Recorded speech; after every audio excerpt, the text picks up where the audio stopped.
Hi everybody, it's the CC and JT Amateur Hour. Over there, CC. And over there's JT. If you're brand new to this experience, this is two writers of a certain age doing a podcast, doing a broadcast, doing stuff. Talking and drinking coffee. It's coffee talk. Talky talk.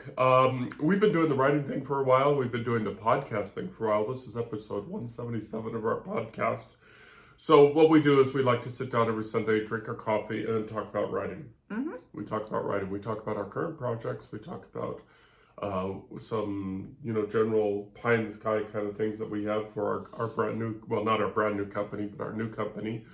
And then we talk about, something that applies to writing. We try in some way. We try in some way. Sometimes we're successful, sometimes we're not. What we like to advertise is this is the podcast where production values go to die, but since we've gotten so much busier, CC has actually had to write some things down, and we are actually having to a bullet point. Yeah, yes. We actually have, we're starting to get kind of busy, so we want to keep organized. We want to hit all the high points for y'all that are following along, and we do fair justice to them, and we want to keep, this respectful to the folks that have been with us for a while. We want to make sure we hit all the points. Before we dive into the card, is there anything that we want to talk about? Well, normally we would, let's see, I don't know if we told the date. Today is Sunday, June 23rd, 2024. Right. And related to that, we will be discussing a giveaway at the end of this podcast. So please stay tuned to the end to find out how to go about doing that. But it is related to events occurring this week because Wednesday is my birthday. Party. For my birthday, I'm going to give away a book. You're going to give away a book for your birthday, but it's a participation thing. Yes, so we will give you more details at the end of the podcast. So if you will stay tuned to the very end, that will be step one in entering the contest, is you actually have to stay to the end to get the details. Okay, so hit the bullet points. So current events. Current events. You have a lot going on right now. I was going to drink coffee, but I'm okay. not going to. Okay, so we've got 3 books in progress. We've got 3 books in progress that are getting closer to publication than they are. One is the space epic, right? Which is still doing the rounds with the editor. Mm-hmm. Yay! So and book cover. And the book cover with it. So the book cover should see book cover. So we'll be doing a probably book cover reveal in July. Yes. Woo! And all the promotional materials that go with it. Mm-hmm. The big ass trip, which we did. Gosh, was that last month? Yeah, it was last month now. Yeah, end of April, early May. Yeah, that we took across America. We did 7,500 miles of America, 25 states, 1 Canadian province. And we are finishing up on that and getting it ready also for the editors. We're getting pretty close to that. We haven't figured out when we're sending it to the editors. We haven't really figured out what we're doing next with it. Oh, well, we're adding to it. We're adding to it, right. Because we said we were not going to take another big-ass trip, but we are planning to take another trip up to Canada, but this time Pacific Northwest. So more details will be coming out about that because we will be discussing that in our social media, and that will also be an addendum to the BAT book. So it will be the mini BAT 2024. Yeah, so for the moment, the BAT book, our journey is on pause until we, and we haven't figured out the details of that yet because we're dependent on some subjects, some matters. So, okay. And then the third book, the Zoe book, is just sort of in pause while I work on the other books because there's a lot going on. Really, there's a lot going on with publishing a book, and and I probably don't have to tell some of y'all that are listening. Okay, so is that everything with me? That's everything that you're doing. Okay, now since the BAT book is on hold for now, I finished my part of it. I am still working on some graphics for the chapter headers, but also I will be diving into my next writing project. So I have done a lot of the preliminary research. I'm going to be finalizing the outline for that and actually sitting down and starting to write the first draft. So I will have a book hopefully ready for release either late this year or early in 2025. Right. So we are very busy on the creativity front. Yeah, and that doesn't even talk about what we're doing with 2 more books. Yes, so we're getting that up and running and building on our social media. We are I don't know. We're treading water right now, I guess, trying to figure out the best direction to go. But Yeah. we're working on it. Two more books is our overarching business, Right. where we sometimes write books together, but we also write our separate books. We'll be writing in a variety of genres. So, yep. If you want two more books, look at us. Yep. We have two more books for you. Anything else off the card? Let's see. We've already teased our contest, which we will be talking about at the end of the episode. And then the meat of the episode today, the main portion of it, is that we're going to be talking about our favorite forms of escapism. Right. Because we are very busy, but every once in a while you need to give your brain a break. Is that everything on the card? Did we cover it? That was everything. Wow. Did I forget anything? No, We could talk about the fact that with two more books, we have regular meetings throughout the week. We have 3 meetings, and those are actually coming together. We have now a to-do list. Yes. That JT loves Excel spreadsheets. So we have a prioritized to-do list, and we're trying to get things organized that way. So 2 more books. Like I said, we're still figuring out our way, but we are getting things streamlined a little bit. We will be continuing to do that through the next few months, probably for the rest of the year, to see how this goes. But we're hoping that by the end of the year we will have a working company.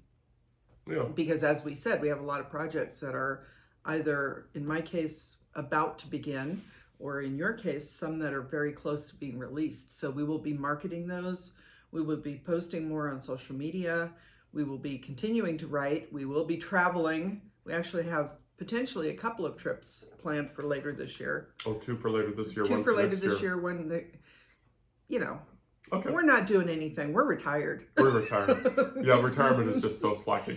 It's so boring. Okay, so as CC hinted, we do have our subject today, and if we put it on social media too, to sort of tease it. But I was sort of raised on the old Star Trek, Star Trek, the original series, and there's a very famous episode there where a character said something like, the greater the complexity of one's life, the greater the need to relax. Was that Shore Leave? Yeah, actually it was Shore Leave. Oh God, you named the episode. Oh my God, you are such a nerd. Well, in case you can't tell, we are nerds. We do have a lot of things in common. This is not the escapism we will be talking about, but Wow, what a nerd.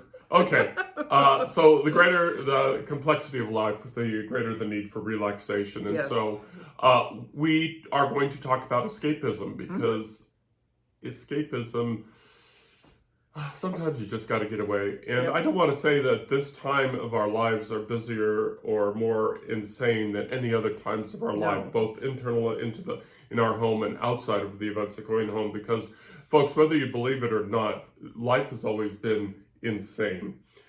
We are children of the 60s, obviously, and we could tell you about life during Vietnam. Oh, yeah. And watching things on TV that were happening thousands of miles away. So it's easy to believe that because social media, life is a little bit more insane than it was 20, 30, 40 years ago. It's always been insane, folks. It's always been that way. Thanks to what we like to call the creators of chaos, the media. But we're not going to go there. What we're going to go, the direction we are going, though, is when we want to get away from it, when we need to escape from what's happening outside the front door and what's happening inside the front door. Because sometimes what's happening on this side of the front door can be just as insane as what's happening on the other side. So and we know this as we were growing up, that there were things going on in our lives that were challenging. Yes, because as kids, you feel like you have no control over anything. Yeah, and the things that you do have a control over only get you in trouble. Yes. So escapism, we picked up our own brands of escapism, and I know that CC was a heavy reader, and that was the escapism, but that's actually not the escapism that she chose for this particular segment. And so I asked her the other day, thanks to one of our oldest kids, I got a really nice gift the other day, bought some movies off Amazon, not just rented them, but bought them because we knew they were going to keep them. So I asked CC, okay, so with this gift card, what are two movies that I should absolutely get that I know you're going to be rewatching over and over and over again? And you picked Xanadu. Right. And Victor Victoria. Yeah, good. Two interesting choices. Yes. Oh God, I loathe Xanadu. Yet, throughout the course of our marriage, because Xanadu came out, I think just before we were married, No. 80, 81. Throughout the course of our marriage, I've probably had Xanadu in every form possible. I had the album on vinyl. I've had the cassette of the soundtrack. I've had it, I think I may have the soundtrack on CD. I don't know that I ever had the DVD. I did have it on VHS, and now we have a digital version of it. And some of you may never have even heard of Xanadu. It is a Gene Kelly, Olivia Newton-John movie. Gene Kelly, by the way, the only redeemed. Well, okay, we'll give Olivia Newton-John. Okay. Gene Kelly, in his later years, now this was toward the very end of his life, was still roller skating in this movie very well. He did an absolutely amazing roller skating dance scene in an earlier movie, and I can't think of the name of the movie right now. I'll have to look it up. But still, later, he must have been probably in his 80s at this point, and he was roller skating in a tuxedo, I may say. So if that doesn't sell the movie to you... Yeah, that's actually encapsulates the entire movie right there. Yes, it's, the cusp, late 70s, early 80s. Roller skating was very big. That was part of the reason the movie resonated with me, because at that time, I was roller skating all over the place. I actually got myself in trouble for roller skating over on some state property. Yeah, whatever. But they let me continue because I wasn't doing anything harmful. They just were afraid I was going to hurt myself. But, basically roller skating was a huge deal. We would all go out and roller skate quite a bit. Like Friday nights in my family, it was go to the local roller rink, and one of my cousins was really good at it. He was good at everything, but I was good enough that I would do a lot of it. I would roller skate in my garage to practice. Okay, so we figured out your relationship to Yes. Xanadu, but what is the escapism part of Xanadu? Well, the escapism part of Xanadu is that it refers back to a part of my life where I was kind of in a transitional phase, and it was, there was a lot that I enjoyed doing, and it reminds me of that. So when I go back there, I feel a little bit more carefree, maybe. It's not the weight of all of the things that have happened in the years since. Not that those years have been terrible, but as you get older, things resonate with you differently. For some reason, this movie can still take me back to that feeling. And that's my escapism, is that in that moment, I have the freedom of being 17 or 18 years old again and feeling like I didn't really have a care in the world. Okay, so why did you choose Victor Victoria? Because that's also Victor Victoria is different. It's not the same type of resonation. In that case, it is Julie Andrews, Robert Preston, and James Garner. And there's actually I pick on Xanadu a lot, but the flip side is there's no weak parts about Victor Victoria. No. It's hilarious musical. From open to beginning. It is, and Robert Preston is such a gem. Funniest thing, and it is a remake of a German movie, I think. Yeah, I think.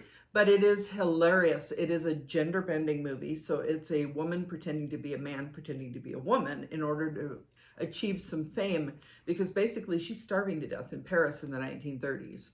And Robert Preston, they run into each other and things happen. But see, that one doesn't give me the same feeling as Xanadu, because Xanadu takes me back to a moment in time. Victor Victoria, I just find hilarious. I mean, Robert Preston is a huge part of why I find that. You may have heard me. I could not stop laughing, even though I have seen that movie so many times over the years. The end always kills me. It is so funny. So if you need something to just make you laugh and you get those endorphins from laughing, I highly recommend Victor Victoria. Yeah, there's nothing wrong about Victor Victoria. It is one of the perfect movies. Oh, it is so funny. Yeah, great acting, great cast. James John Garner, Rhys Davies. Yeah, Jimmy Garner does not get enough credit for being the straight in that one, it's Leslie Ann Warren. Leslie Ann Warren, Alex Karras. just funny, great funny movie. Such a great cast. And you make a very good point. Laughter is also a form of escapism, and there's nothing wrong with having a good old-fashioned belly laugh that you know that's coming, right. And it's just and Victor Victoria provides that from A to Z, from Alpha to Omega, and it's a great form of escapism because sometimes you just gotta laugh. Yes. And like I said, the two movies do very different things for me in an escapist fashion. I think I can continue to watch both of those movies every year, every month, I don't know, forever. Because Xanadu, like I said, the music, there's a combination of late 70s, early 80s music, but it's also got a little bit of jazz running through it. And the art design is really cool. And, like I mentioned, there's a lot of roller skating, and there are scenes at Venice Beach, which growing up in California, Venice Beach was kind of romantic, and, the style of the times and everything. So it very much takes me back to that place and time as a California girl. But Victor Victoria, if you just want a good laugh, that movie is perfect. Yeah. And all good choices. I pick on Xanadu a lot, but if it makes you happy, it makes me happy. But God. The thing is that he knows, and he has always known, that I have this fondness for Xanadu. Yeah. I remember distinctly walking out of the theater the first time, the feeling I felt, and I still, get that feeling now, all these years later. So that is why that movie really will forever be probably one of my favorites. Oh, jeez. And I'm like a drug pusher. I just keep pushing it on her. I keep buying it for her. Any iteration that we have. Yeah, and it's like, oh man, it's just like give you your fix. Yes. Okay. Let's talk about my escapism. And my escapism, first of all, to be a writer, to be any kind of a writer, successful or anything, the cliche is true. You need to do two things all the time. You need to read and you need to write. There's just no getting away from that. You need to read, write. And I didn't realize this until I was prepping up for this podcast. I didn't realize this morning. That is, I read like I write. I read like I write. I'm totally immersed in it. Cece has seen this, thousands and thousands of times when I write. It's the music goes on, the outside world goes away, and oh, that poor keyboard. That poor keyboard. I'm a hammer. The keyboard and the singing. It gets very loud in the house when JT is writing. Yeah, sorry about that. That's fine. But so when I write, that's what I do. And when I read, I do that too. Now, I don't do so much the music, because the music, of course, takes away from the reading. But when I was a younger lad and life was not, perfect, I would totally immerse myself in continuous reading. And poor Robert Heinlein was, the victim of all that. Heinlein, Asimov, J.R. Tolkien. Did I mention we're nerds? Did I mention that we're geeks? So many different. There was more than that, of course. But Herman Wouk, Winds of War and Remembrance. Just read those continuously over and over again. Richard Bach. So for the 21st century readers that may not relate to some of those writers, Stephen King, forgot to mention Steve. Uncle Steve, forgot to mention Uncle Steve.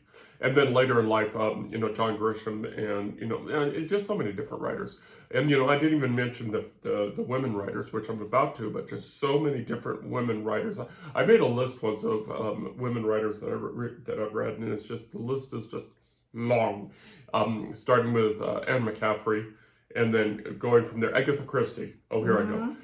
So many Agatha Christie books. But thank you. You got me started on it. Yeah, Dame Agatha. Thank you for writing all of those books. And so on and so forth. So I realized that I was back into those days when I was reading Martha Wells' Murderbot Diaries, which is and Martha, if you're watching, thank you. But if you are into old school / new school science fiction, and I mean this in a positive way, Martha took me back to those Robert Heinlein days where sci-fi writers make the mistake, and I avoided this mistake in my space epic. Sci-fi writers sometimes make the mistake getting caught up in the technology. And so you have 100% of the book.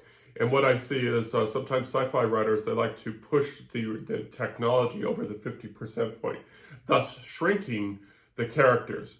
Now, some folks can, do blend both very successfully. Robert Heinlein, I thought, was one of them. And Martha Wells, yes, I'm complimenting you, it did the same, was able to blend the two together. She was able to do one without sacrificing the other. She was able to successfully blend the technology and with the character development, especially the development of Murderbot. And when I started reading it, I recognized that this was just, old school / new school kind of sci-fi that really calls to me, that really appeals to me. And so I was able to immerse myself. I was able to escape from the world and read some good old-fashioned new science fiction, which kind I'm of deeply retro appreciative. sci-fi? Pardon me? Retro-futuristic sci-fi? Yeah, retro-futuristic sci-fi. Wow, that's fun. Well, but it was using, the science. Martha used the science fiction, the science that I'm familiar with, because I've got 2 degrees in IT, so not to humble brag there, but it's important for my point. She was able to blend reasonable and thoughtful technology in with the characters, and so I found myself swept up on that and that escapism, and I found myself like you. Going back to my younger years, my teenage years, getting swept up by a good sci-fi story that wasn't overwhelmed by the technology. And so all 7 books, boom, boom, boom, boom, boom. And it's like all good books, you don't want them to end. And even after 7 books, I want Martha. I want more. I want more. And I know that you've written some short stories out there, and I'm going to go ahead and take advantage of those, but Martha. And I think that I speak for us both when I say that this is something that we aspire to. It doesn't necessarily have to be great literary fiction, but there is a need for escapism. There is a need for comfort reads. There is a need for just a way to get out of the doldrums of your daily life. If you're going through a rough patch or something, to go back maybe and revisit something. And I talked primarily about movies this time around, but there are books that I still go back to. I'm a very big fan of Georgette Heyer, which I've mentioned here before, and a couple of her books, Arabella and Friday's Child, I will reread constantly. There's also, I just reread what was a more recent read of hers, or it was more recent to me, was called The Tollgate. I just reread that one in the last few days. And that also takes me back to a time when, I felt a little bit more innocent. And maybe that's what the sci-fi is doing for you. Yeah, it definitely hit all the ticks in my subconscious. And I've been thinking about doing another sci-fi series, sort of the prelude to the space epic, the 3 books of the space epic and prelude. And now I'm going to be struggling with that even more because Martha did such a fantastic job with the Murderbot Diaries that I'm going to have to be very careful about how I, frame this. But that's okay. And it's okay, actually, for me to come up with a similar but different book. And we've talked about that in the podcast before. There are so many variations on the same theme of music that it's fine when writers take on that particular theme. Obviously, from the title Murderbot, it's definitely talks about a robot-based society, right? And I was thinking of doing something similar, and that's fine, Martha probably will. I don't know if she will say this. I'm not going to read her mind, but I'm wondering if she was going to tip her hat at Isaac Asimov, who sort of was the creator of the genre with I, Robot, and of course wrote the very famous Rules of Robotics, and so. I've read other variations of Isaac Asimov's. I've seen the movies, of course, Ex Machina being the one that everybody, cites immediately. And that's fine. It's okay to do that. But it's because of these fantastic books, I have a much bigger lift. And I'm looking forward to that. I'm looking forward to that challenge. So thank you for not only making me a better writer and a better reader, but giving me something to work on, to struggle with, aspire towards. So if I can get, halfway up to the summit, that'll be awesome. And I am also looking at, some of my inspirations as a means of propelling me forward in my work, because I do have some deeper story ideas. I do have a trilogy that I plan that will probably be a lot more in-depth, more women's fiction kind of a literary style. But in relation to that, I plan to have some offshoots that will be characters that are mentioned in the original trilogy that don't really, they're just side characters that wander through, and then they get more of a fluff book off to the side somewhere. So you're right that we do go back and we look at the things that we have ingested over time and kind of regurgitate some of the aspects of that, because it's, it becomes part of you. I think that's part of what develops us as writers. It's not just learning how to properly, write grammar, use your punctuation and all of that, but the story elements that people choose to use, sometimes a twist on that can really make a fun and interesting new diversion from what you've read over the years. Absolutely. I think that sums it up really well. Let's go ahead and dive into the contest, because we are coming up short on time. So let's dive into the contest real quick. So we're giving away a book on Wednesday. Right, Wednesday. Happy birthday from all of us to you. Okay. Thank you. So Wednesday, June 26th, 2024. Got to make that clear. So starting today, first thing you'll need to do is watch to the end of this podcast, or listen to the end of this podcast, which if you made it this far, thank you. Yeah. We appreciate it. If you are not yet subscribed, please go to our website, carsonhume.com, and subscribe. We will be starting to send out a monthly newsletter that will just be a wrap-up of the podcasts that we've done over the month, and probably some news and things like we will be announcing publicly the winner of this contest in our first edition of the newsletter. So we will not be spamming you. We will not sell your information, but we would appreciate it if you would sign up. Just give us your email address. And on June 26th, we will pick one person who signs up at random, and you will be given the choice of one of our proof copies of one of our books. So what we'll do is we're going to post a photo that shows the covers of the proof copies that we have available, and the winner will be able to choose one copy, and we will autograph it to you and send it to you. Yep. And so we'll just, all you have to do is email. Yes. And then we'll just pick one at random, and we'll send it to you. That's it, really. That's all there is to it. And we'll autograph it, make it all pretty. Yes. So if you've already signed up for on our website, you are already entered. Yes. You are already entered, so that's cool. So that's already taken care of. So so sign up, and then just so you know that my birthday is in July. And, we're going to do this again. Yes. We're going to do this again. So free books, free autographed books. Yes. Proofs that we cannot sell otherwise. So you're going to get them. Yay, win for you. And really, we just want to get rid of the proofs. Well, also, we will have a limited number available. So as we do successive ones, not all the same books will be available based on what people have chosen in our first go-round. This first go-round, if you want the choice of all of the books we have available right now, please do go to our website, carsonhume.com. Just put in your email address. And like I said, on Wednesday, June 26th, we should probably pick a time. Yeah, we'll just do it. We'll just do it. Okay. Yeah. The winner, we will contact the winner the end of this coming week by email to let you know that you have won. And then, as I said, we will announce it publicly on our newsletter that we will be doing in July. Right. And basically, by signing up, you'll get a weekly notification about our podcast, and you will get our monthly newsletter. Yep. That's about all we do. We will be probably notifying people when book releases are happening, but those don't happen all the time, obviously. So you will be getting a very limited number of emails from us. Yeah, so. we're not big on the email thing, because we get so many emails. We understand folks that do not want to get a lot of emails. So we want to make them something that you look forward to, not something that you'll go, oh God, not again. No, we're hoping to find more followers. We're hoping to interact with more of you. And in this way, we look forward to maybe getting some new friends here. We hope that if you have watched this all the way through or listened to it all the way through and you know of someone else who might be interested, go ahead and share it with them too. Okay. And, suggest that they watch or listen all the way so that they can enter the contest as well. All right, awesome stuff. Okay, so we're coming up on the end of the time. We call it the amateur hour, but we never go an hour because we're lazy, and besides, the coffee gets cold.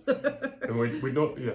Well, and we know that everybody's got a lot going on, so we do try. We have done some long episodes. Yeah, this isn't going to be one of them. That's the other thing. If you are new to this, as JT said, this is episode 177. We do have a lot of episodes that we've done previously. It goes back to 2020. We've done podcasts in Canada. It's there. We have a lot of stuff. So please feel free to go back and check them all out, and stay tuned for our future podcasts. It's excellent. So, and that's it. We're done. So over there, CC. And that's JT. We hope that you have a wonderful, wonderful week. Go to our website. If you have not already signed up for our email, go ahead and sign up there. Just scroll down and the box will pop open automatically. Okay, we're done. Now we're done. I think we're done. Now we're done. Yep. Okay. Love you lots. Take care of y'all. Bye. Bye now.